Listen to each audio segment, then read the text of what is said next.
Hai Sobat Expert, balik lagi di pembahasan kuis yang kedua pada UKM PPAI Expert Program. Bersama saya, Kak Apoteker Anjas Apriyadi, Sarjana Farmasi. Di sini saya akan membahas tentang materi sistem endokrin. Oke, jadi kita mulai dengan nomor pertama ya, teman-teman semuanya. Jadi untuk soal pertama, seorang pasien laki-laki berusia 50 tahun didiagnosis oleh dokter menderita DM tipe 2. Nah, pasien juga diketahui mengalami obesitas. Obat antidiabetes apa yang direkomendasikan untuk pasien? Nah, jadi teman-teman perlu diketahui bahwa di sini memiliki kata kunci yaitu kondisi lain di mana obesitas. Ya, jadi sebagai apoteker di sini teman-teman harus bisa untuk memilihnya obat mana sih yang kira-kira tidak memengaruhi terutama terkait dengan berat badan dari pasien tersebut karena pasien di sini sudah mengalami obesitas. Nah, untuk pilihannya pertama ada Corbosa, kemudian ada metformin, ada glimepiride, ada pioglitazone dan juga ada insulin. Oke, mari saja kita bahas untuk lebih jelasnya ya, teman-teman. Nah, jawabannya adalah metformin ya. Kenapa bisa metformin? Oke, kita bahas ya teman-teman semuanya. Jadi, obat antidiabetes yang direkomendasikan pada pasien yang mengalami obesitas itu adalah salah satunya metformin. Nah, sedangkan tadi ada beberapa golongan ya, terutama untuk obat yang dapat meningkatkan berat badan, otomatis akan mempengaruhi terkait dengan obesitasnya dan bahkan ini dikontraindikasikan untuk pasien yang mengalami obesitas. Di mana di sini ada golongan thiazolidinedion seperti pioglitazone, kemudian rosiglitazone, juga ada golongan sulfonylurea seperti golongan glibenclamide dan lain-lain dan juga ada insulin. Nah, di sini salah satunya adalah metformin ya, teman-teman. Jadi pada perubahan berat badan di sini metformin ini netral ya. Ini merupakan referensi dari American Diabetes Association. Oke, cukup jelas ya teman-teman. Mari kita lanjutkan ke nomor selanjutnya. Untuk nomor 2, seorang perempuan hamil di usia 29 tahun dengan kehamilannya 29 minggu. Nah, hasil pemeriksaan rutin kadar glukosa darah 232 mg per desiliter, kemudian tekanan darahnya 130 per 85, dokter mendiagnosa bahwa pasien mengalami diabetes mellitus gestasional. Nah, sebagai apoteker, obat apa yang Anda rekomendasikan untuk pasien tersebut? Nah, di sini kita analisa kata kuncinya di mana di sini pasien hamil ya. Jadi obat apa saja yang memang direkomendasikan untuk pasien DM dengan kondisi ibu hamil. Nah, di mana di sini pilihannya ada Acarbosa, insulin, glimepiride, glibenclamide dan juga ada metformin. Jawabannya apa ya kira-kira teman-teman? Oke, kita langsung bahas saja. Jawabannya tentunya adalah B, yaitu insulin. Ya, ini merupakan yang umum ya. Mungkin teman-teman sudah ada yang tahu juga. Dan perlu ditekankan lagi bahwa insulin ini merupakan first line, terutama untuk obat antidiabetes pada ibu hamil. Nah, sedangkan di sini berdasarkan dari literatur bahwa metformin dan juga gliburid itu terbukti dapat menembus plasenta bayi. Nah, sedangkan ini nantinya akan mempengaruhi terhadap kondisi bayi ya. Jadi yang metformin ini digadang-gadang sebagai obat first line pada antidiabetes ya, tapi pada ibu hamil ini dikontraindikasikan ya teman-teman, karena terbukti bisa menembus plasenta pada janin. Oke, cukup jelas ya. Next, kita lanjut ke soal nomor 3. Seorang wanita dengan usia 56 tahun sudah menopause dan menderita gagal jantung ya atau CHF. Nah, pasien memiliki riwayat DM sejak 10 tahun lalu. Obat antidiabetes apa yang dikontraindikasikan untuk pasien tersebut? Nah, ini teman-teman perlu diketahui dan juga difahami untuk obat-obat diabetes dengan kondisi tertentu ya. Di sini salah satunya adalah menderita gagal jantung ya atau CHF, congestive heart failure. Jadi di sini ada pilihannya, pertama sitagliptin, kemudian metformin, glimepiride, pioglitazone, dan acarbosa. Nah, kira-kira apa ya jawabannya? Silahkan sobat expert untuk menjawabnya terlebih dahulu. Oke, kita langsung saja. Jawabannya adalah pioglitazone. Nah, kenapa bisa jawabannya pioglitazone yang merupakan golongan thiazolidindion atau golongan glitazone? Mari kita simak jawabannya. Nah, jadi golongan thiazolidindion seperti pioglitazone, rosiglitazone itu dapat meningkatkan risiko bahaya terutama pada pasien CHF ya teman-teman.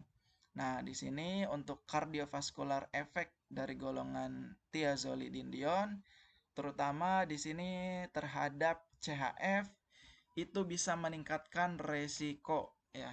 Jadi FDA sudah mengeluarkan black box pada penggunaan CHF terutama untuk obat pioglitazone dan juga rosiglitazone, di mana black box ini merupakan warning dari FDA yang diusahakan untuk tidak memakainya ya teman-teman. Ini sudah ada peringatan dari FDA bahwa obat golongan thiazolidindion ini meningkatkan risiko bahaya terutama perburukan pada pasien CHF.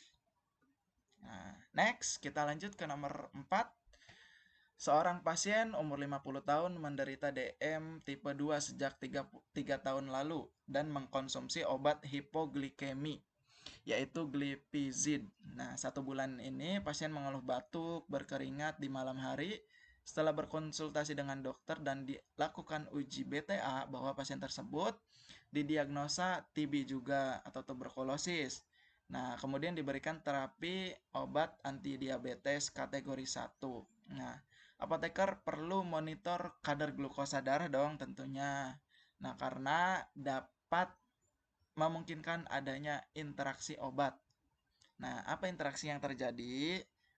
Nah, teman-teman di sini harus analisa di mana obat tersebut apakah bisa berinteraksi dengan enzim inducer atau enzim inhibitor ya. Teman-teman di sini salah satu obat yang nanti akan kita bahas selanjutnya. Di sini pilihannya ada etambutol menurunkan kadar glipizid, isoniazid menurunkan kadar glipizid, pyrazinamide meningkatkan kadar glipizid, rifampicin menurunkan kadar glipizid, rifampicin meningkatkan kadar etambutol ya. Nah, apa jawabannya? Silakan teman-teman jawab terlebih dahulu.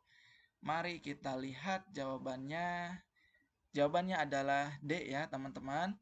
Rifampicin menurunkan kadar glipizid. Nah, kenapa bisa seperti itu?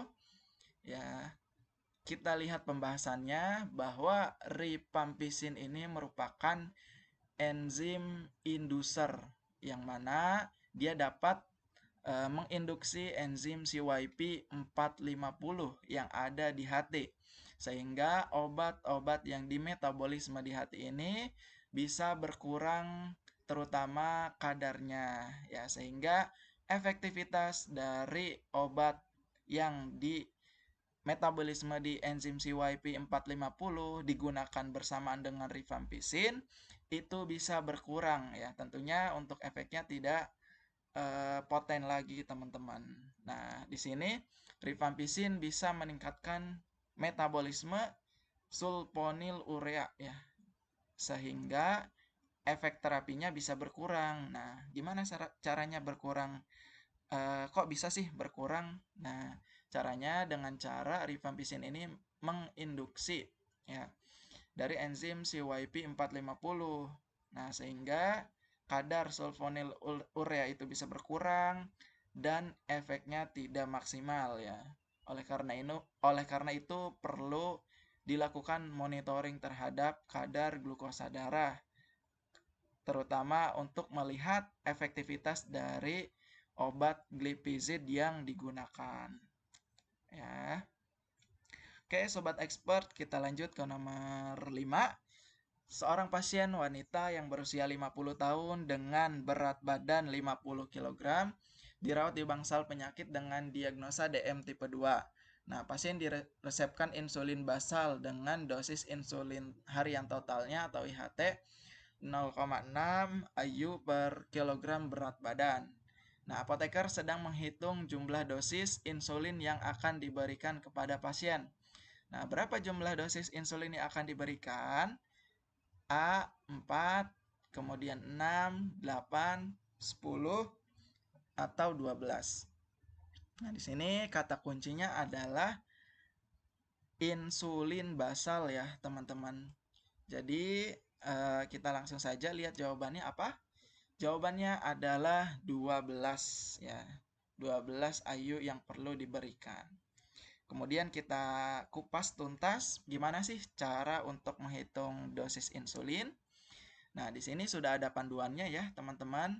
Jadi pertama langkahnya adalah menghitung dosis harian total dulu. Di mana di sini dosis hariannya unit per kilogram berat badan dikali berat badannya berapa. Kemudian nanti akan ditemukan unitnya. Ini contohnya ya, 30 unit. Nah, kemudian di sini dibagi menjadi 2 ya, teman-teman. Jadi ada insulin prandial total dan juga insulin basal.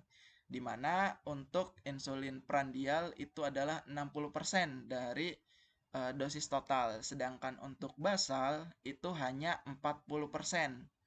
Ya, jadi 3:2 di sini, teman-teman. Nah, untuk insulin prandial itu dibagi lagi menjadi 3 waktu ya. Ada pas sarapan, kemudian makan siang, dan juga makan malam. Masing-masing rumusnya adalah sepertiga dari dosis prandial. Nah, sedangkan untuk insulin basal di sini rumusnya adalah tadi 40 dikali insulin dosis total, dan untuk dosis sebelum tidurnya 40% dikali dosis pada insulin basal ya. Oke, kita langsung saja ke soalnya. Diketahui tadi berat badannya 50 kg, kemudian dosisnya 0,6 IU kg per berat badan. Yang ditanya berapakah dosis insulin basal? Nah, kita hitung dulu ya, insulin totalnya 0,6 dikali 50. Jadi, dosis totalnya 30 unit. Nah, untuk insulin basalnya di sini 40% ya, atau 0,4 dikali 30 unit ya. Yaitu hasilnya 12 unit. Nah, maka untuk dosis total untuk insulin basal yang diberikan adalah 12 unit. Oke, sobat expert, bisa difahami? Kita lanjut ke soal selanjutnya. Untuk soal nomor 6, pasien geriatri berumur 62 tahun dengan berat badan 72 kg didiagnosa DM. Kemudian pasien diberikan injeksi insulin intermediate dengan dosis awalnya 0,5 kg per berat badan per hari. Nah, berapakah dosis yang direkomendasikan? A 12 unit pada pagi dan 12 pada malam. Kemudian B 21 pada pagi, 15 pada malam. 18 unit pada pagi, 18 pada malam. 15 unit pada pagi, 21 pada malam. 24 pada pagi, 12 unit pada malam hari. Nah, silakan sobat expert untuk menjawabnya. Oke, kita langsung ke jawabannya. Ya, untuk jawabannya adalah 24 unit pada pagi hari dan 12 unit pada malam hari. Kenapa bisa seperti itu jawabannya? Oke, ini untuk rumusnya ya teman-teman. Tadi diketahui 72 kg berat badannya dan dosis intermediate insulinnya 0,5. Nah, karena ini merupakan insulin intermediate ya, maka untuk cara pemakaiannya dengan perbandingan pagi 2 kemudian malam 1 ya untuk perbandingannya. Dimana kita hitung dulu dosis totalnya. Tadi untuk dosis harian insulinnya 36 unit dan untuk paginya 2/3 dikali 36 yaitu 24 unit. Sedangkan untuk malam harinya 1/3 dikali 36 unit yaitu 12 unit. Nah, jadi untuk insulin yang diberikan pada pagi hari adalah 24 unit dan pada malam hari adalah 12 unit. Silahkan sobat expert untuk dipahami terlebih dahulu. Oke, kita lanjut ke soal yang selanjutnya. Kemudian soal yang nomor 7, pasien wanita 45 tahun didiagnosa hipertiroidisme. Nah, hasil lab ini menunjukkan bahwa kadar T4-nya itu sangat tinggi, sedangkan kadar TSH yang sangat rendah. Nah, pasien ini mengalami kepanasan yang sangat terganggu, yang sangat mengganggu dan juga mengalami tremor. Nah, saran obat apa yang diberikan oleh apoteker? Nah, di sini kata kuncinya pasien tersebut mengalami tremor ya, teman-teman. Jadi, ini merupakan salah satu gejala yang sering dialami oleh pasien yang menderita hipertiroidisme. Di mana untuk pilihannya ada A, metimazol dan quinidin, ada quinidin, kemudian propiltiouracil dan propanolol, propiltiouracil dan levotiroxin dan quinidin. Oke, silakan sobat expert untuk menjawabnya terlebih dahulu. Oke, kita langsung ke jawabannya adalah C, di mana propiltiouracil dan juga propanolol. Nah, kenapa bisa seperti itu? Di mana tadi propanolol merupakan golongan beta blocker ya, teman-teman. Jadi tremor tersebut disebabkan oleh adanya takikardi ya, atau tirotoksikosis yang merupakan efek dari meningkatnya hormon tiroid dan ketidakstabilan hormon tiroid yang ada di tubuh.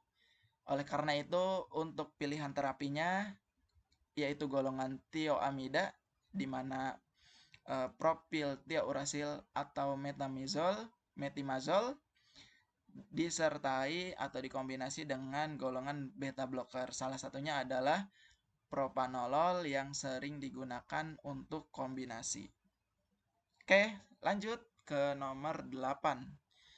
Seorang pasien menderita hipertiroid sudah menjalani terapi dengan propiltiouracil atau PTU dan diperoleh kadar T4 yang stabil. Nah, berapa lamakah pasien harus dimonitor kembali? A 4-6 bulan, B 6-12 bulan, C 12-24 bulan, D 1 bulan, atau E 2 bulan. Silakan sobat expert untuk menjawabnya terlebih dahulu. Oke, kita lihat jawabannya adalah B, 6-12 bulan. Kita lihat pembahasannya. Nah, jadi di sini berdasarkan literatur bahwa apabila obat anti tiroid dihentikan, nah maka tes darah tiroid ini dilakukan selama 4-8 minggu kemudian ya teman-teman.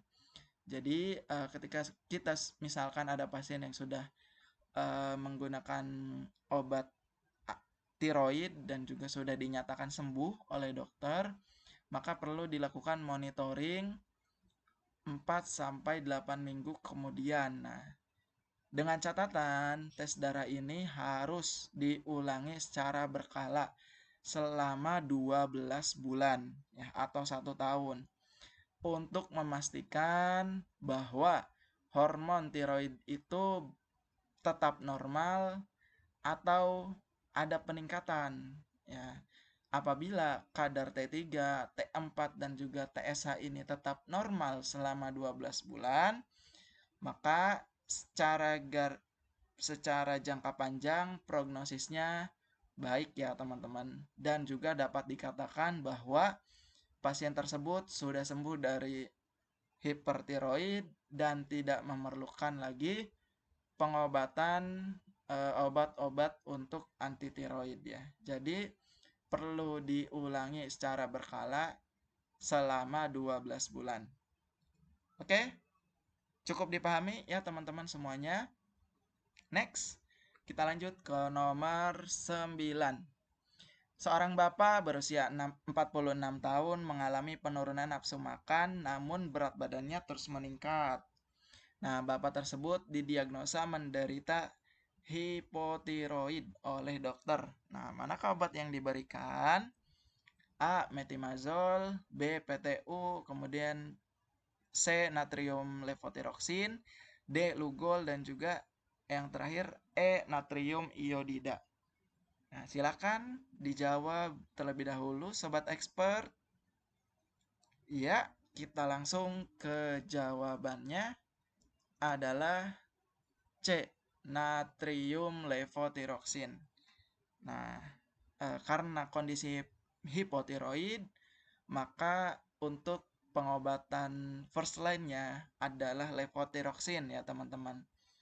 Nah, atau di sini merupakan hormon untuk pengganti tiroid yang sudah berkurang. Untuk alternatifnya, apabila levothyroxine tidak ada, maka bisa digunakan liothyronine ya untuk pengobatan alternatif pada hipotiroid. Oke, seperti itu sobat expert. Kita lanjutkan ke soal nomor terakhir ya. Seorang wanita sedang hamil 24 minggu menderita hipertiroid. Nah, obat hipertiroid mana yang dapat dikonsumsi oleh wanita tersebut? Nah, di sini kuncinya adalah 24 minggu dan juga hamil ya. Di sini berarti pasien ini sudah mencapai trimester yang bukan pertama lagi ya tentunya teman-teman. Nah, di sini untuk pilihannya adalah PTU, kemudian propanolol, lalu levothyroxine, iodida, atau metimazol. Ya, silakan teman-teman jawab terlebih dahulu. Oke, kita langsung saja lihat jawabannya. Adalah metimazol ya, teman-teman. MMI itu metimazol. Kita lihat pembahasannya. Nah, kenapa sih bisa metimazol? Nah, di sini perlu teman-teman ketahui bahwa untuk terapi hipertiroid pada ibu hamil pada trimester pertama itu disarankan untuk menggunakan propil tiourasil. Ya, karena di sini efek teratogeniknya kurang atau minim ya, minim efek teratogeniknya. Sedangkan untuk semester 2 dan juga trimester 3 itu disarankan atau direkomendasikan untuk menggunakan metamizol ya. Karena di sini efek hepatotoksiknya minim. Nah, perlu diketahui gimana sih caranya supaya terus ingat ya. Jadi langsung saja teman-teman diingat 1P, 2 dan 3 MI. Ya, 1P, 2 dan 3 MI atau Oke, mungkin itu saja teman-teman. Untuk pembahasan endokrin dari saya, Apoteker Anjas, expert UKAI, cari materi UKAI, ask the expert. Silakan teman-teman jangan lupa untuk memfollow Instagram @expert_ukai, YouTube @expertukai, dan juga LinkedIn di expert ukai. Oke, teman-teman semuanya, semoga bisa bermanfaat dan bisa menjadi bekal serta menambah wawasan, terutama untuk teman-teman yang sedang menjadi pejuang UKM PPAI di tahun ini. Semoga bermanfaat ya teman-teman semuanya. See you Sobat Expert. Bye-bye.